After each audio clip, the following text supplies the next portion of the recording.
할렐루야. 주님을 예배한 우리 모든 성도들에게 하나님의 크신 은혜와 평강이 함께 하시기를 축복합니다. 우린 지난주 설 명절을 지냈습니다. 여러분 어떻게 명절을 지내셨는지 모르겠습니다. 이전과는 사뭇 다른 모습들이셨을 것 같습니다. 어느 때보다도 차분한 설 명절이었는데요, 사랑하는 가족들을 가까이서 만나지 못하는 안타까운 그런 설이었습니다. 그렇지만 우리의 마음과 사랑은 더욱더 뜨거워지고 또 더 깊어지는 줄 압니다. 특히 우리 부모님들 생각하시면 안타까운 마음들이 많으실 텐데요, 최고의 효도가 있습니다. 바로 우리 부모님의 영혼들을 위해 기도하는 것이죠. 또 우리 자녀들을 위해 기도하는 것. 우리 코로나 시대에 우리는 더욱더 기도에 전념할 수 있는 기간이라는 사실을 우리는 잊지 말고 우리 가족들을 위해서 특별히 많이 기도하시면 좋겠습니다. 우리 사랑하는 성도들, 해림 성도들 가정을 위한 기도들이 기도대로 응답되는 축복이 임하게 되시길 간절히 축복합니다. 제가 지난주 한 기사를 접하게 됐는데 89세 박문희 권사님에 관한 이야기입니다. 사진을 보시면요, 89세이신데 아주 정정하시죠. 이 박문희 권사님은 지금 7대째 100년 넘게 같이 믿음의 가문을 이어가는 그런 가정입니다. 최초의 조선 여의사 박에스더 선생님의 이모 할머니라고 하시고요, 애국지사이신 신의경 권사님이 계십니다. 어머니가 되시죠. 그런데 이분이 이번 설을 맞으면서 기도 제목으로 삼은 것이 영원토록 신실하게 하나님을 섬기는 가문이 되게 해주십시오. 이것이 그분의 기도라고 하는 글을 읽어보면서 감동을 받았습니다. 코로나로 만날 수 없고 또 더 그리운 우리 부모님들, 가족들이지만 우리 가족을 향한 하나님의 꿈은 변함이 없는 줄 믿습니다. 하나님, 우리 믿음의 가정들이 하나님을 온전히 경외하고 사랑하고 신뢰하는 가정 되게 하시고 우리의 자손이 10대, 20대, 자손 만대에 이르기까지 하나님을 예배하는 신실한 축복의 가정이 되게 하여 주옵소서. 이 설 명절에 여러분의 기도 제목으로 삼으시고 그 기도대로 응답되는 역사가 있게 되기를 간절히 축복합니다. 우리 가족들 생각을 하면 모두 위로가 필요하고 또 소망이 필요합니다. 그 어느 때보다도 낙심하기 쉽고 절망하기 쉬운 그런 시대를 살아가고 있는데요, 우리 믿음의 사람들이 우리 가족들을 위해 기도하며 하나님의 위로와 소망을 전할 수 있어야 될 줄 믿습니다. 하나님의 위로와 하나님의 소망이 있는 자는 그 어떤 상황 가운데도 낙심하지 않고 절망하지 않기 때문에 그렇습니다. 웨르겐 몰트만이라고 하는 세계적인 신학자가 쓴 책 중에 희망의 신학이라는 책이 있습니다. 그 책의 한 구절을 제가 소개해 드립니다.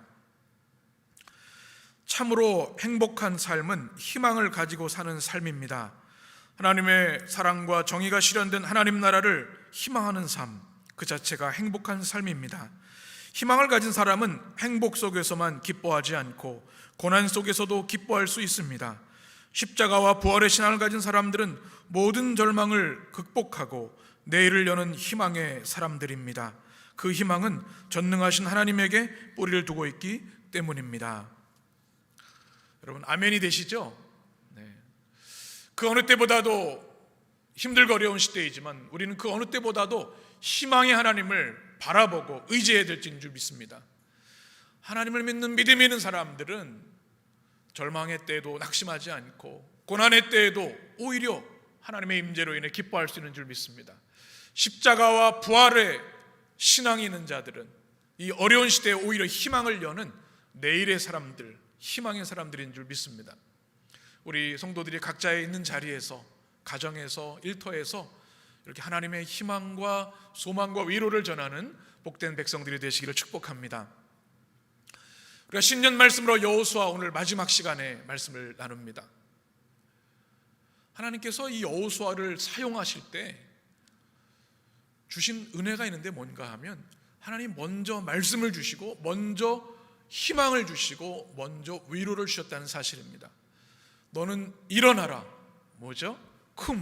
절망의 자리에서, 죽음의 자리에서 모세가 죽었지만 소망을 품고 일어나라. 내가 너와 함께 할 것이다. 내게 바른 모든 땅을 내가 내게 줄 것이다. 너를 능히 대적할 자가 없을 것이다. 너는 말씀을 지켜 행하라. 우로나 좌로나 치우치지 말고 주야로 주의 말씀을 묵상하며 담대히 나아가라. 그러면 내가 약속한 그 땅을 내게 주리라. 이 하나님의 놀라운 위로의 말씀, 소망의 말씀이 여호수아에게 들려졌습니다. 그때 비로소 여호수아는 두려움을 훌훌 털어버리고 용맹한 주님의 장군으로 든든히 서게 됩니다. 여러분, 이 시대에 하나님의 이 위로의 말씀, 여호수아에게 주셨던 이 소망의 말씀이 여러분에게도 임하게 되기를 간절히 축복합니다. 이제 여호수아는 모든 준비를 마쳤습니다. 여리고 정탐을 마치고 이제 한 가지만 남겨두고 있습니다. 약속의 땅, 젖과 꿀이 흐르는 가나안으로 들어가기 위한 한 가지 관문이 있습니다. 그것이 뭘까요? 바로 요단입니다. 요단을 건너는 겁니다. 여호수아 1장 2절에 보면 주님이 1장에서 이미 그에게 명령하셨는데요, 같이 읽겠습니다.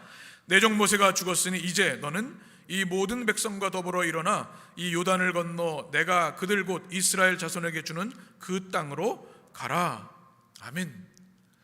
이제 약속의 땅, 축복의 땅, 아브라함부터 오셨던 그 하나님의 놀라운 축복의 땅이 눈앞에 있습니다. 랜드레스 피플, 땅 없는 백성이 이제 드디어 주님이 주신 축복의 땅에 들어가게 되는 겁니다. 그런데 큰 관문이 있습니다. 장애가 있습니다. 뭐냐면 요단을 건너야 되는 거예요. 여러분 혹시 강을 건너보신 적이 있으십니까? 예전 시골에 살 때 보면 이렇게 징검다리도 있고 시골 강들을 건너보신 적이 있을 것 같습니다. 저는 군대 훈련할 때 도하 훈련을 해본 적이 있습니다. 강을 건너는 건데요, 제가 건너갔던 강은 허리 정도 되는 깊이인데도 쉽지가 않더라고요. 물살이 얼마나 센지. 한여름에 받아서 시원하긴 했는데 이게 섬뜩섬뜩했던 기억이 납니다. 강을 건넌다는 것이 참 쉽지 않습니다. 특별히 고대 사회는 그렇죠. 다리가 있는 것도 아니고 배가 있는 것도 아닙니다. 그런데 그들에게 지금 요단이 가로막고 있는 거죠. 요단강, 성경에 많이 등장하는데 여러분 어떤 강일까요? 사진을 한번 보시면, 지도상으로 여러분 보시면 갈릴리 호수가 쭉 내려오면서 사해까지 이어지는데 그 지류가 바로 요단강입니다. 지리적 경계가 있어요. 동편, 서편, 그렇죠? 그래서 지금 이제 여호수아하고 백성들이 이 강을 건너야만 약속의 땅 가나안으로 들어갈 수 있게 되는 거죠. 그 다음 사진도 보시면 이거는 예수님께서 세례 받으셨던 그 요단강이죠. 그 다음 사진도 보시면, 그런데 문제는 뭔가 하면 이 요단이 평소에는 그렇게 크고 깊은 강이 아니라는 겁니다. 그런데 오늘 15절에 보면 지금 여호수아가 건너야 하는 강은 바로 우기에 놓여 있습니다. 3, 4월 정도 되죠. 이때는 헬몬산, 아까 지도에서 보신 것처럼 눈이 녹아서 물이 폭발적으로 증가하게 되고요, 우기니까 비가 내려서 강이 깊어지고 폭이 넓어지는 겁니다. 15절 말씀 우리 같이 읽겠습니다. 요단이 곡식 거두는 시기에는 항상 언덕에 넘치더라. 궤를 맨 자들이 요단에 이르며 궤를 맨 제사장들의 발이 물가에 잠기자. 아멘. 말씀을 보면 언제라고요? 곡식 거두는 시기. 이것이 바로 3, 4월, 아까 우기를 말합니다. 그러니까 이 3m 넘는 수심, 또 폭이 넓은 강을 백성들이 수십만 명이 건널 수가 없는 거예요. 다리가 없기 때문에. 배가 있는 것도 아니고요. 이 난관을 어떻게 해야 되는가? 하나님은 건너라고 하셨지만 여호수아 백성들은 지금 이거 좀 당황스러운 일입니다. 이걸 어떻게 우리가 건넙니까? 근데 여기는 중요한 영적인 의미, 신앙적 의미가 있습니다. 이 요단은 무엇을 상징하냐면 인간의 힘으로는 도무지 건널 수 없는 강을 얘기합니다. 사람의 힘으로 건널 수 없는 것. 이때 무엇이 필요할까요? 바로 하나님 앞에 우리의 전적인 무능을 고백하고 하나님께 엎드려서 하나님의 방법을 구하는 겁니다. 하나님, 인간의 방법으로는 이 요단을 건널 수 없는데 하나님의 방법으로 이 강을 건너게 해 주십시오. 약속의 땅이 눈앞에 있지만 이 강을 건너지 못하면 그 축복을 누릴 수 없지 않습니까? 주님, 주님의 방법을 보여주옵소서. 바로 오늘 여호수아 3장에 그 하나님의 방법들을 우리에게 보여주고 있습니다. 첫 번째로 한번 따라해 볼까요? 거룩한 열정이 있어야 합니다. 무엇이 있어야 된다고요? 열정. 여러분 마음속에 열정이 있으시죠? 뜨거운 열정이 있으시죠? 눈이 이글이글 타오르고 계시죠? 우리 하나님의 백성들은 열정 있는 백성들이 되어야 합니다. 여호수아가 그런 사람이었습니다. 하나님의 말씀이 그에게 임하였을 때 모세가 죽고 두렵고 걱정이 되었지만 주님의 희망의 말씀, 성령이 그에게 임하였을 때 그는 뜨거운 마음이 불일 듯 일어나기 시작했습니다. 그래서 오늘 3장 1절에 보면 이렇게 말씀합니다. 같이 또 여호수아가 아침에 일찍이 일어나서 그와 모든 이스라엘 자손들과 더불어 시딤에서 떠나 요단에 이르러 건너기 전에 거기서 유숙하니라. 여기 보면 언제 일어났어요? 아침 일찍이. 샤캄이라고 하는 단어입니다. 일어나다는 단어가 이건데요, 잠에서 깬다는 1차적인 의미가 있지만 더 중요한 의미는 아침과 함께 일어난다는 단어가 샤캄이 쓰일 때는 부지런히 열정으로 열심이라는 뜻을 가지고 있습니다. 모세가 죽었어요. 이제 그 자리를 떠나서 요단을 건너기 위해서 시딤을 떠나 어디로요? 이제 건널 수 있는 요단 가까이로 이동한 겁니다. 언제부터요? 아침 일찍부터. 이것이 거리로 치면 12km 정도 됩니다. 수십만 명이 그 먼 거리를 이동하는 것이 쉬운 일이 아닌데요, 여호수아의 마음은 뜨거워서 하나님 주신 말씀이 있기 때문에, 약속이 있기 때문에 내가 받는 모든 땅을 내게 주리라, 아브라함에게 약속한 그 약속의 땅을 내게 주리라는 말씀이 있었기 때문에 늦잠을 잘 수가 없었던 거예요. 아침 일찍 일어나 온 백성이 함께 요단 근처로 오게 되는 겁니다. 사랑하는 여러분, 여러분에게도 이런 뜨거운 마음들이 있으신가요? 때로 그런 분들이 계세요. 뭐 이제 제 나이에 무슨 열정이 있겠습니까? 그냥 이렇게 사는 거죠. 그런데 우리 하나님의 백성들은 이 땅에 100년을 사는 동안 영원을 꿈꾸며 사는 가슴이 뜨거운 사람들이 되어야 합니다. 아멘이십니까? 주님 만나는 그날까지 우리는 하루가 천년같이 영원을 꿈꾸는 가슴 뜨거운 사람들이 되어야 된다는 겁니다. 제가 지난주에 제갈삼 선생님, 교수님의 이야기를 읽어보았습니다. 96세 피아니스트인데요, 전 부산대 교수이시기도 합니다. 행복해 보이시죠? 매일 피아노 연습을 하신대요. 하루도 연습을 거르시는 게 없어요. 96세이신데도 말이죠. BBC 코리아라는 방송에서 이분의 이야기를 담았습니다. 지금도 베토벤의 월광을 연주하면서 너무 행복하다고 이야기하는 분이고, 이제 눈이 좀 침침해지니까 악보를 외우신대요, 손으로. 그래서 얼마 전에 작년에 7월에 기네스북에 도전하셨는데요, 최고령 연주회. 그래서 아마 이제 곧 그 결과가 나온다고 합니다. 96세에 이게 연주회, 뭐 연주하는 분들이 있지만 연주회를 공식적으로 한 분이 없다는 거예요, 세계적으로. 그래서 참 멋진 분이다, 가슴이 뜨거운 분이구나. 피아노 하나를 쳐도 이렇게, 그분이 하는 얘기가 피아노하고 내하고는 하나지, 이거 없으면 어찌 살겠나, 이렇게 얘기를 하신대요. 참 멋있죠? 뭔가를 이렇게 열정적으로 한다고 하는 것은 참 멋있고 귀한 것 같습니다. 그런데 우리는 어떠한가? 내 가슴은 지금 차갑게 식어진 것은 아닌가 생각해 봅니다. 세상 사람들도 돈을 벌기 위해서, 자신의 꿈을 이루기 위해서, 뭐 스포츠 선수들은 메달을 따기 위해서, 또 연예인들은 자기가 유명해지기 위해서 얼마나 열심을 다합니까? 최선을 다하죠. 열정으로 살아가죠. 그런데 우리 하나님의 백성들은 무엇을 향해서 뜨거운 마음을 가지고 있는가라는 질문을 하게 되는 거죠. 제가 좋아하는 영어 단어 중에 패션이라는 단어가 있습니다.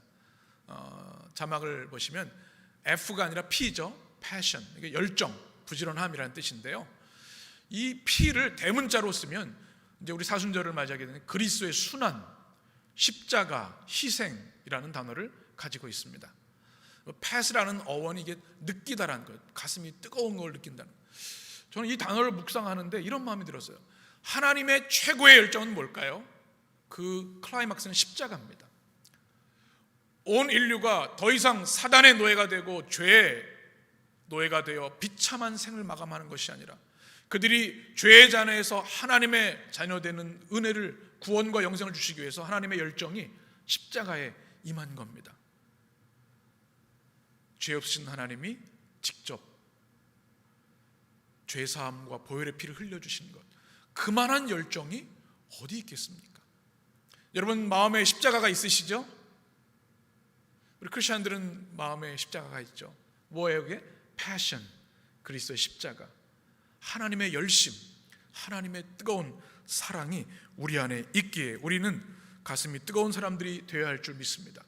여호수아가 그랬습니다. 하나님의 말씀을 마음에 받았을 때 가만히 있을 수가 없어서 아침 일찍 일어나 시딤에서 요단까지 이동했습니다. 그리고 또 한 게 있어요. 2절 보시면 같이 읽습니다. 사흘 후에 관리들이 진중으로 두루 다니며. 3일 동안 그것에 유숙합니다. 이거 철저한 준비를 말하는 겁니다. 이미 여리고 정탐은 끝냈습니다. 그리고 최고의 상태로 요단을 건너고 그 땅들을 정복해 나가기 위해서 그들은 진중에 다니며 사람들에게 얘기를 합니다. 중간 지도자들이 지도 체계를 확립하는 거죠.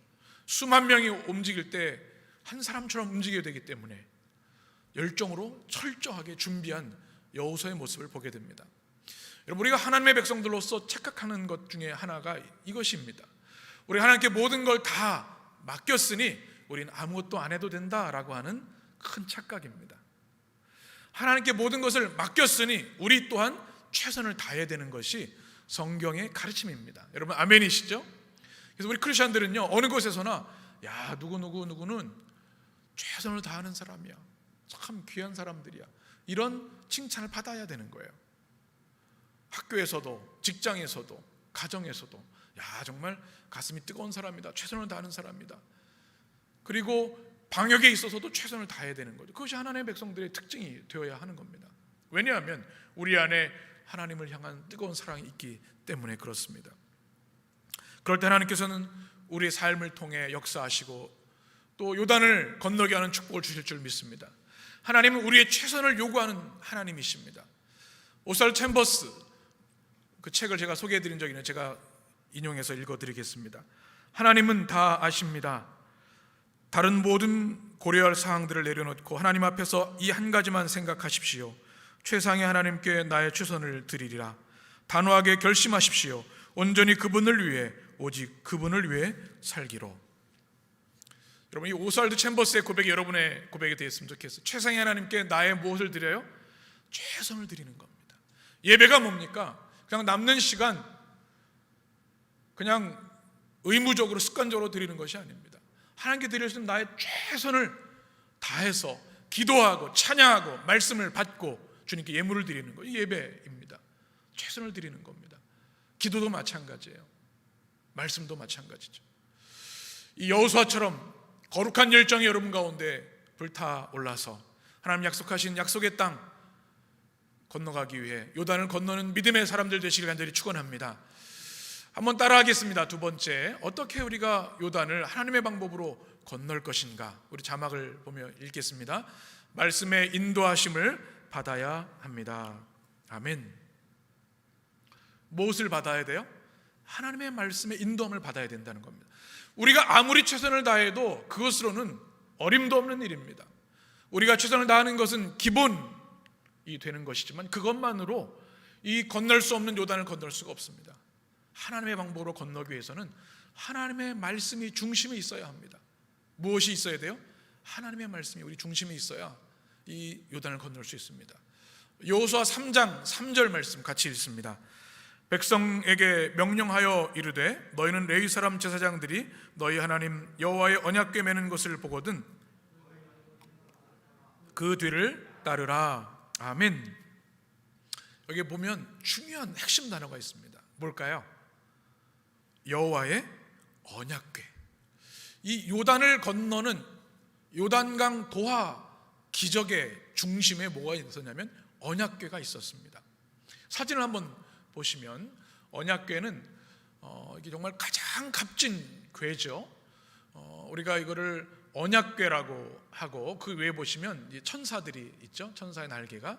그래서 보면 mercy seat이라고 되어 있는데 이것은 우리가 주님이 앉으셔서 통치하시는 것, 은혜의 보좌, precious chair이라고 얘기도 하고 시은좌라고 하죠. 하나님의 은혜가 임해서 우리 죄를 사해 주시고 우리를 만나 주시고 축복해 주시는 것이 바로 이 언약궤입니다.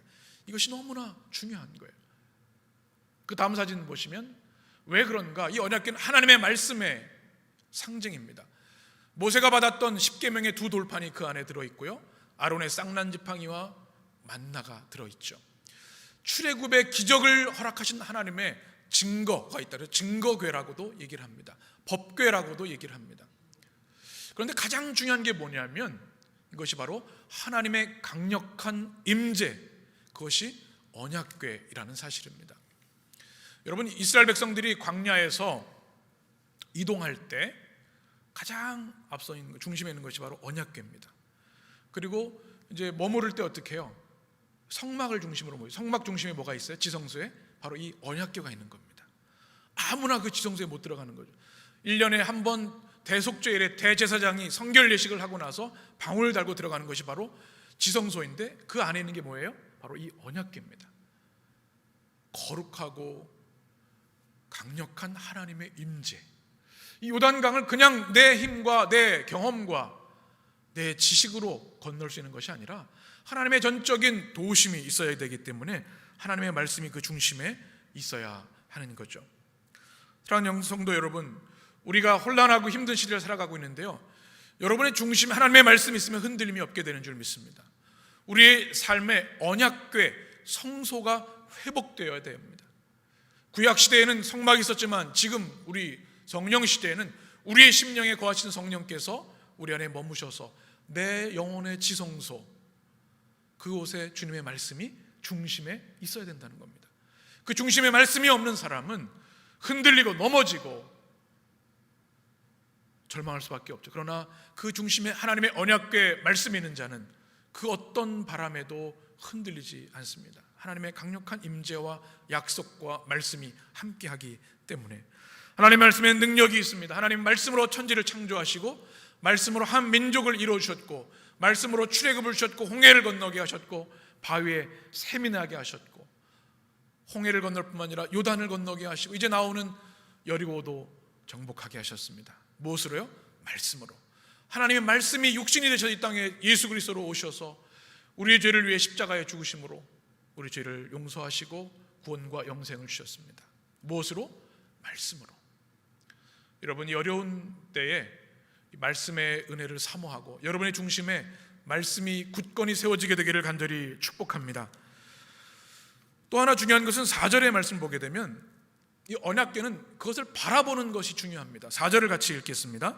그러나 너희와 그 사이 거리가 2000규빗쯤 되게 하고 그것에 가까이 하지는 말라. 그리하면 너희가 행할 길을 알리니 너희가 이전에 이 길을 지나보지 못하였음이니라 하니라.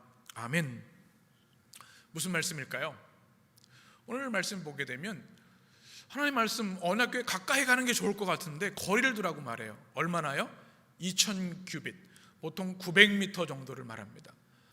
한 규빗이 우리 장제에서 손 정도까지 팔 길이 정도 되는데 한 900m 정도를 떨어져서 그 뒤를 따라가라는 겁니다. 왜요? 그 수만 명이 있을 때 보이지가 않아요. 가까이 있으면. 그래서 어느 정도 거리가 떨어져야 그 말씀이 가는 방향을 주시하고 주목할 수 있기 때문에. 이 말씀 무슨 말씀이라면 지금 한 번도 가보지 않은 길입니다. 무엇을 봐야 되냐면 하나님의 말씀을, 언약궤가 움직이는 방향대로 가야 되는 거예요. 말씀에 주목하고 집중하라고 하는 주님의 말씀인 거죠. 오늘 3절에 보면 보거든이라는 단어가 있습니다. 여호와의 언약궤를 매는 것을 어떻게 해요? 보거든. 이 단어 말씀을 보고 따라가야 하는 겁니다. 사랑하는 여러분, 여러분의 인생길을 무엇을 보며 가고 있습니까? 하나님의 말씀, 언약의 말씀을 보며 주목하며 그 말씀이 인도하는 대로 나가는 여러분 되시길 간절히 축복합니다. 우리가 광야를 그냥 지날 수 없습니다. 주님이 길을 내주셔야 되죠. 이사야 43장 19절에 보면 이렇게 말씀합니다. 같이 읽습니다. 보라, 내가 새 일을 행하리니 이제 나타날 것이라. 너희가 그것을 알지 못하겠느냐? 반드시 내가 광야에 길을, 사막에 강을 내리니. 광야에 길을 내고 사막에 무엇을 내세요? 주님이 길을 내주셔야 갈 수 있는 거예요. 또 신명기 1장 33절, 그는 너희보다 먼저 그 길을 가시며 장막 칠 곳을 찾으시고 밤에는 불로 낮에는 구름으로 너희 갈 길을 지시하시는 자신이라. 아멘. 주님의 말씀은 지시하는 대로 가야 한다는 겁니다. 내 뜻대로, 의지대로 가는 게 아니죠. 여러분, 우리가 가는 길이 가보지 않은 길이고요, 두려운 길이고 광야 같은 길입니다. 그러나 그 길을 안전하게 갈 수 있는 방법이 있어요. 길을 내신 하나님의 말씀을 중심에 두고 주님이 인도하시는 방향대로 걸어가면 되는 줄 믿습니다. 보네포 목사님의 성도의 공동생활에 보면 크리스찬의 삶의 가장 핵심이 말씀 묵상인데, 말씀 묵상이 왜 중요한지 이렇게 설명을 합니다. 제가 읽어드립니다. 하나님의 말씀은 반드시 우리를 찾아옵니다. 그러므로 말씀 묵상을 중단해서는 안 되며 인내와 신실함으로 묵상 시간을 지켜나가야 합니다. 우리는 오직 말씀만을 주시하며 모든 것을 말씀의 역사하심에 맡겨두어야 합니다. 우리가 묵상할 때 하나님의 말씀은 우리 안에 들어와 함께 거하시며 우리를 움직이고 우리 속에서 일하며 역사하기를 원하십니다. 그래서 우리가 알지 못하는 사이에 말씀의 역사가 우리에게 일어나는 되게 되는 것입니다. 오직 하나님을 찾으라. 그러면 기쁨도 주실 것이다. 이것이 모든 말씀 묵상에 주어진 약속입니다. 아멘. 하나님의 말씀이 계속해서 우리를 찾아오고 계세요. 인격적으로, 뜨겁게. 그런데 우리가 그걸 외면하면 안 된다는 거죠. 말씀 묵상을 멈춰서는 안 되는 이유가 하나님이 우리에게 들어오셔서 말씀으로 역사하시고 인도하시기 때문에. 제가 군대 훈련에 기억에 남는 것 중에 하나가 야간 훈련입니다. 근데 무월광 사격이라는 게 있습니다. 달빛도 없어서 아무것도 안 보이는 거예요. 근데 어떻게 총을 쏩니까? 그때 하는 방법이 있는데 조명탄을 쏘는 겁니다. 사실 보시면 그러면 한 깜깜한 밤이 환해집니다. 저는 오늘 말씀을 준비하면서 그 생각이 들어요. 하나님의 말씀이 암흑 같은 시대에 우리 영혼의 조명탄이 되어야 하는구나. 보이지 않는 길을 주님의 말씀의 빛으로 비추어야 되는 시대이구나. 시편 119편에 보면 이렇게 말씀합니다. 같이 읽습니다. 주의 말씀은 내 발의 등이요 내 길에 빛이니이다. 아멘이시죠? 내 발의 등이요 내 길에 빛이니이다.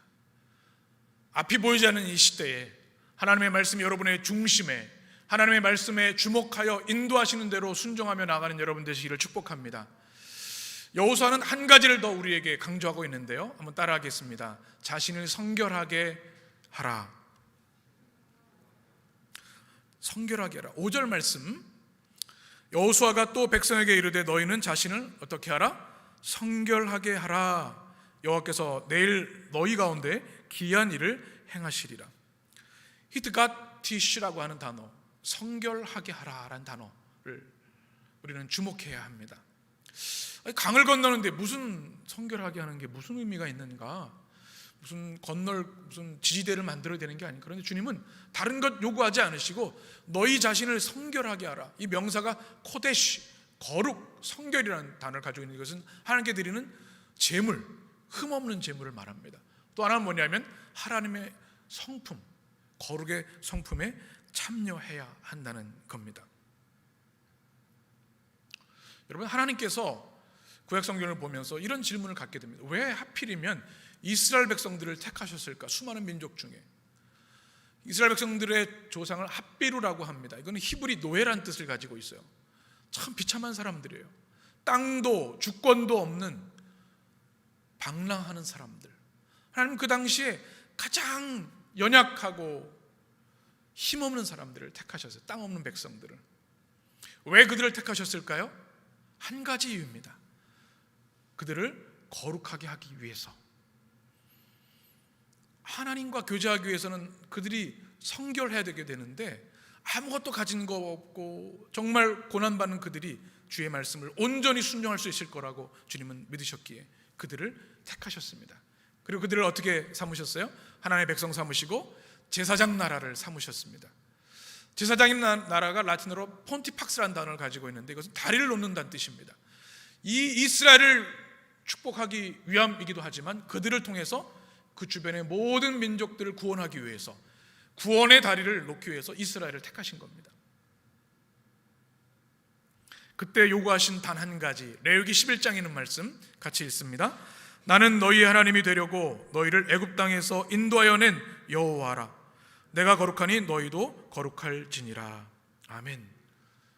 내가 거룩하니 너희도 어떻게 해요? 거룩할지니라. 세상과 구별된 백성을 삼기를 원하셨습니다. 고대 근동에는 왕과 지배자들이 99%의 백성들을 핍박하고 억압했던 시대였습니다.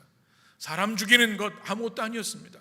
인신제사를 했고 여성과 또 힘없는 아이들은 가축보다 못한 취급을 받았습니다. 그런데 하나님은 그들 중에 가장 약한 히브리 백성들을 모으셔서 세상의 통치가 아니라 하나님이 통치하신 사랑과 공의와 평화의 나라를 이루기 위해서 이 민족을 택하신 겁니다. 그들에게 요구하시는 게 뭐예요?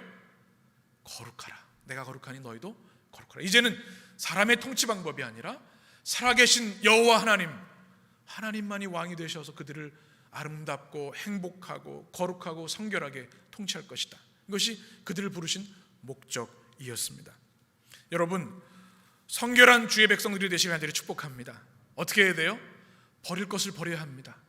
씻어내야 합니다. 우리 사순절을 이제 맞이하게 되는데 씻어내는 절기가 되어야 합니다. 우리 안에 있는 나도 모르는 이 욕망들, 죄악들 정결하게 씻어내야 합니다. 그래야 우리가 거룩으로 나아갈 수 있습니다. 거룩의 또 중요한 요소는 뭔가 하면 하나님의 성품에 참여하는 것입니다. 히브리서 12장의 말씀 같이 읽습니다.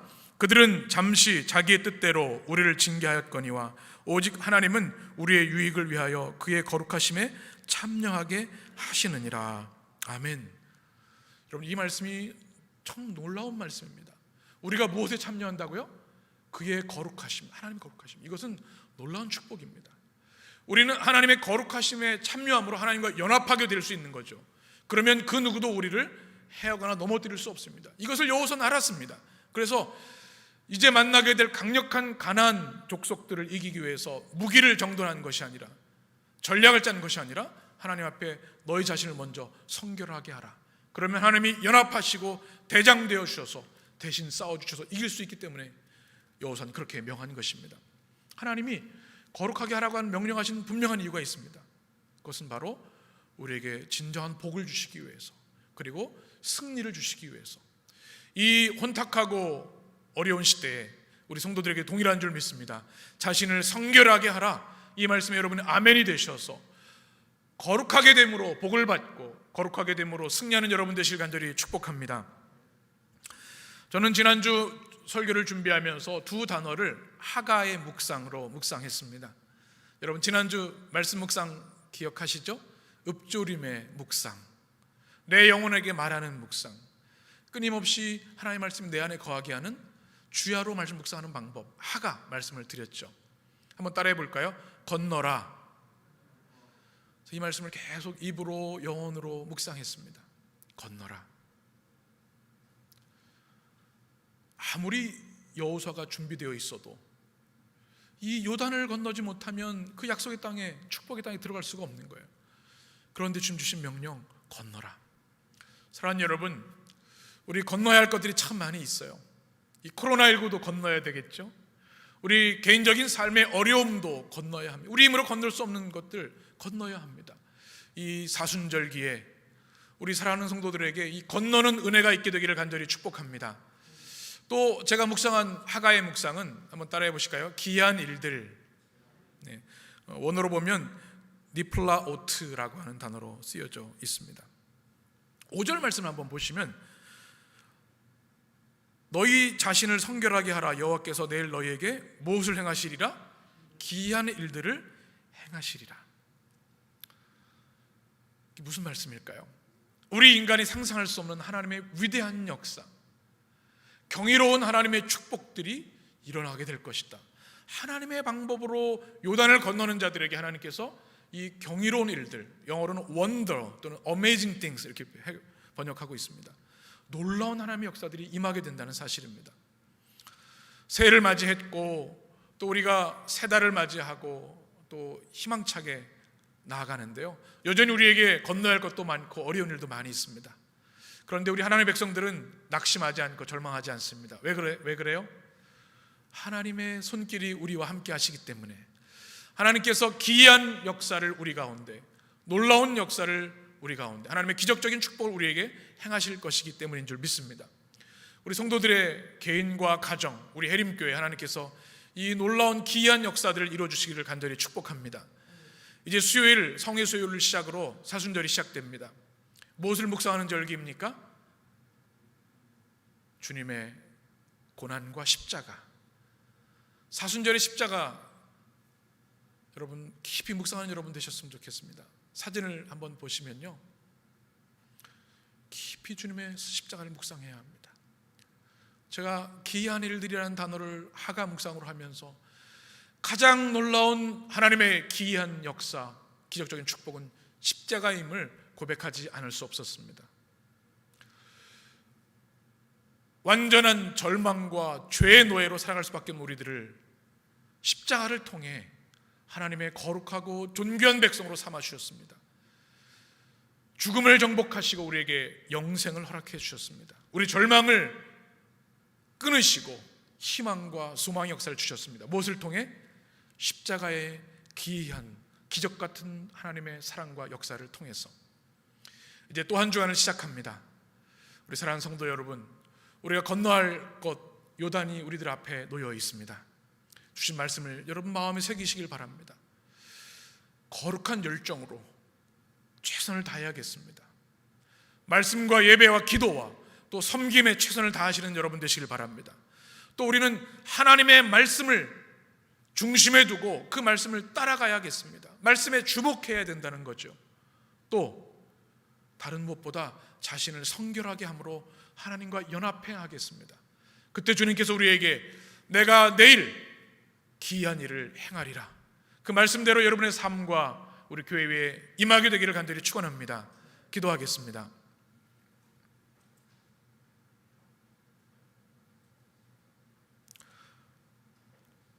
살아계신 하나님, 참으로 힘들고 어려운 시대를 살아가는 주의 백성들, 주님의 권능의 팔로 품어주시기를 원합니다. 주의 날개로 덮어주시옵소서. 주님, 건널 수 없는 요단이 우리의 삶에 얼마나 많이 있는지요. 우리를 절망하게 하고 낙담하게 하는 일들, 우리의 힘으로 할 수 없는 것들, 이때 여호수아처럼 하나님의 방법을 찾게 하여 주옵소서.